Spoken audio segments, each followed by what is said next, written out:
Bless.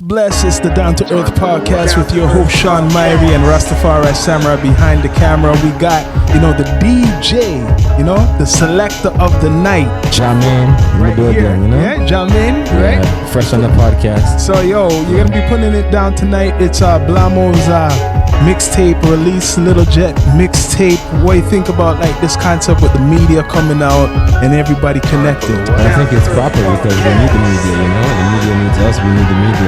Without content, there's no media. Without media, there's no content. So it's it's a need each other kind of a thing still. So it's a beautiful thing that you're here taking the show. There's a lot of beautiful ladies in the building, a lot of different artists. So yeah, and a lot of special surprises too. I know you've been doing the events recently. A lot of events with the artists now. What do you think about Blamo's recent project? You listen to it? Any of the tracks? I don't want to say too much, but I think I heard a lot still, Yeah. And what I know is it's a really good project. I'll put it that much. And he's been putting a lot of work into this, Mm-hmm. I kind of watching the progress, from last summer till now. His performances are getting bigger and better. So I'm really proud of him, and we're here to support, And it's Friday the 13th. That's what they're saying. But it's good, whatever bad luck, it's not no bad luck. It's just good vibes. Just scary hours, It's good hours. Good vibes and energy with Down to Earth. We burn all that anyways. But you have any projects, anything, collaborations you're coming up with? Well, we just did a Western show in Edmonton, so that's what we're doing. We're doing some other artist shows out there also. Mm-hmm. As far as collaborations, we have some production for different artists coming up also. We produce already with some records already produced, hip-hop records. We have dancehall records we were producing. And then it's the regular DJing. So we're just working, We're just active on the scene. All right. So tell the people where they could connect with you, all your socials and everything. Well, on the Instagram is 1JAHMAIN, Mm-hmm. So number 1, JAHMAIN. And that's on every platform, by the way, actually. So that's on everything. Just search 1JAHMAIN on literally everything. So that's SoundCloud. We got mixes up there just doing numbers. I'm on the fucking Twitter, everything. You gotta be on TikTok. everything. I'm on nowadays. I'm everywhere. DJ, the evolution 1JAHMAIN everywhere. We're out here. We're outside. Yeah. So tonight, what are you gonna give the people? Your mixture, your style. Come on, we're gonna give them a Toronto style of music already. Some bad dancehall, some hip hop. Like the girls that were in the vibe, like a soca, some Afro beats. You know what I mean? We switch it up. Yeah. Yo, this ain't those other podcasts, seen? Some podcasts are too fucking sedity and high maintenance. This podcast is down to earth, motherfuckers. Yeah. Much respect, man. I don't want to leave right away. Ask me some other questions. You want some more questions? Yo, first of all, I used to have my own podcast called the 99% Podcast. And that podcast was 2017, 18. This was early in the atmosphere. Yeah. So we had around 40 to 50 episodes, but we kind of gave it a break because the partners we were working with at the time, right? But let's talk some different stuff. Throw some popular talk. I want to make the regular podcast too. That's what I do. I'll make the Blamo tape and then I'll make the regular podcast. And then So what you feel now that we're saying that's what I was talking about, infrastructure. We need more creators, more people doing things like what you say, podcast or production or more labels. So what do you feel Toronto needs right now? Because this is an example of unity. What Blamo came together with his own release. He's putting media. I don't know if the other media is going to show, but Down to Earth is always around. You know that. So this is an example of people coming together. Like what you're saying, you had a podcast and you stop, but you're still doing your thing, you're DJing, and it's just what do you think about more people creating things? I love the creators that are making things right now. What I think has to stop though is the creators beefing with each other online and the creators war, because at the end of the day, people are watching this, If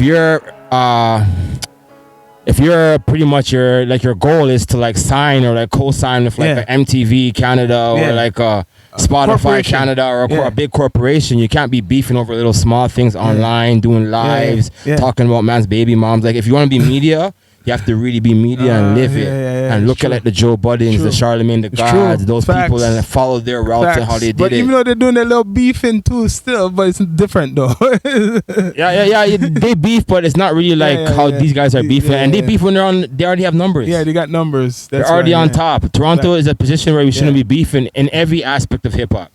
Just in making the music itself, on curating different, like, I mean, like different, like whatever you're doing, like we can't be beefing. It's but too you know small. what it is? If we're gonna get down to earth, is since you say you want to talk more about this, is because I'm an OG. It's this tribalism business in Toronto, right? Let's be straight up, because my background's Jamaican, right? So growing up now, when there's other people from other places, there used to be, these are the Trinis, these are the Guyanese, and then people used to, the stereotypes. So people forgot, even though the younger generations all so-called together, that's still around.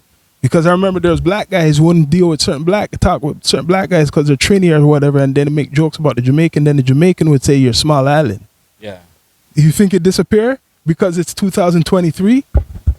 The kids who are like 23 years old now, their parents still have that same mentality, some of them. Well, so there is tribalism and there's like division. There always is going to be. Like, everyone's not going to get along, right? Yeah. But it's called, I think, called professionalism. Knowing how to maintain yourself in these atmospheres and platforms. I know we should. Hopefully that happens, but because of the past, right? Because when I talk to some of these artists, right, and you talk about the street, for example, and say how come there can't be no peace? Because they say it's history, so they keep bringing up the history of like the neighborhoods, or you know what I mean. So it's the same thing like tribalism. They're still bringing up old stuff. They're not evolving. There's people who evolve, but there's some people who keep that same old shit around. And that's a big question, and that I can't really answer that, but it shouldn't be a thing. I don't agree with that. That's what's going on. That's why us at D2E, we have the only tribe is us. This me and my brother. You get what I mean? And everybody, we don't have no side. There ain't no east. There's no west. We're blessed with everybody. You get what I mean? Yeah. So we have brethren in the east. We have brethren in the west. People up north.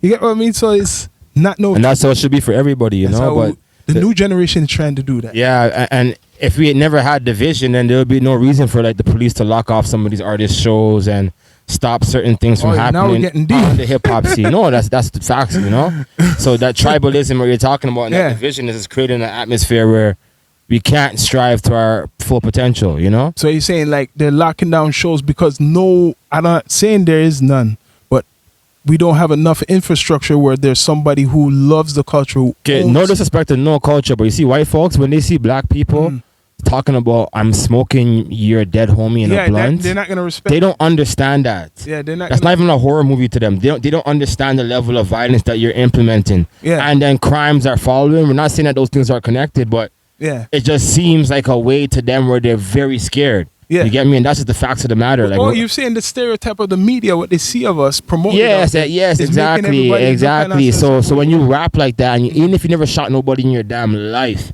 if you're rapping like that, people are gonna believe you. Yeah, you get me, because they're scared of an image like that already in their brain subconsciously through movies, through media. This is going very deep. It's just education for the youth. It's the parents and the influence around them. If they don't have no one to kind of guide them or show them something, they're going to keep doing that shit. And then people are going to see that. And then they're going to put in the music. Well, sometimes the parents are working two jobs. You know why? Because you can't get a proper job in society. Right. And that's another problem, but it's the system. That's just everything comes from a foundation. Like some people say, oh, you can't look at it like that. I like to look at it like that because there's like a cause and an effect. That's how it works, right? So everything, it was an effect. Yeah. So if you look at the cause of what started that effect, right? It's the system. Yeah. They do make a system out there to catch people. It's all a game. So it's up to the individual, right? Not everybody's strong like certain people, but you gotta fight through the system to know and learn that this is just a game. You get what I mean? Like they want black men to get locked up. They need a certain percentage of society to be locked up so they can make jobs for police. But the problem is, like, you see with hip hop now, like when you start going that route now, the scarier route, the more dangerous route, you get higher faster, right? Not necessarily. No, listen. You get higher faster. So it's a big jump in the game. So you might go from like a nobody to now you're known to everybody in your city, right? Okay, that's so like right away, but that's it. Overnight, but one music video, right? But guess what? Yeah. That's your ceiling. Yeah, that's if you gradually take the steps now, it'll take longer to get to that. Everybody in my city knows me. Yeah. But then after that, you still have more ceiling because you're not beefing with nobody and you have a good name or road. You know what I mean? So there's different routes you could take. But sadly, right now, everybody that's popular and that's popping, but they're not going nowhere. It's taking the jump. You know why? and people hate me for saying this online. I say they'll not go nowhere. They're not following the blueprint, because everyone who's successful, mostly, who made it from Toronto, they didn't go off of that. The violence and the art music. The biggest artists. I think it's not like a Toronto problem too, you know. It's a global epidemic. It's a global, but I'm just saying, these young kids are getting shot or going to jail. Yeah, if we're talking about Toronto or Chicago or everything, but I'm just saying, like, for example, here now, where we at, the biggest artists are not no ops artists. Facts. So it's a different market. You have to market yourself as an urban artist here. You have to be clean. But you know what it is? I think the music, when the music changed, the message will change, because when mans were kicking like violent, not violence, kicking knowledge, and like that poetic rapping shit, mans are rapping like that, because that was the way to get on. So now, if the way to get on is to murder somebody and rap the way about, to get on is being Drake. People didn't figure out the even though you don't want to copy Drake's a once in a lifetime artist. You don't want to have to. You not saying wait, hold on. I'm not saying you don't have to. One more time, let me say this. I'm not saying you have to copy Drake, but all you have to do is use the formula. Have a girl tune. None of these people are coming out with girl tunes. That's facts. So if you come out with you can come out with a thug tune. All not you even want. a stripper songs. Like, man, you need but songs at least where one the girl girls tune. can like listen to in the gym, like like a bob to and feel like, yo, I want to fuck a nigga. I want to fuck this nigga. So that's the secret ingredient. Yeah. All these everybody gets huge off the girl song. That's how Drake was best I ever had. Like, no matter how good you are and whatever songs you have, it's the catty song. You have to have a girl tune. We're giving that gem, and I know it's where's the girl tune then? Yeah. Where's the girl tune then? And the girls gotta start asking for it more too. You know, and the man needs to collab with the girls more often too. Also, that's what I mean. There's a lot of female rappers in the city. Like, you want to rap with your niggas a lot, I understand, but rap with one of these bitches one time. You have to have a commercial tune. That's a baddie, you know. Like, yeah. The whole key is you have to have something commercial. Cold out here though. It's chilly though. You feeling cold? Everybody feeling cold. This is down to earth. You wanted it long, yo, and strong. Bless up. We're gonna do it in the headquarters. Down to fucking earth. No solidity, no boastiness. We down to earth. We out here.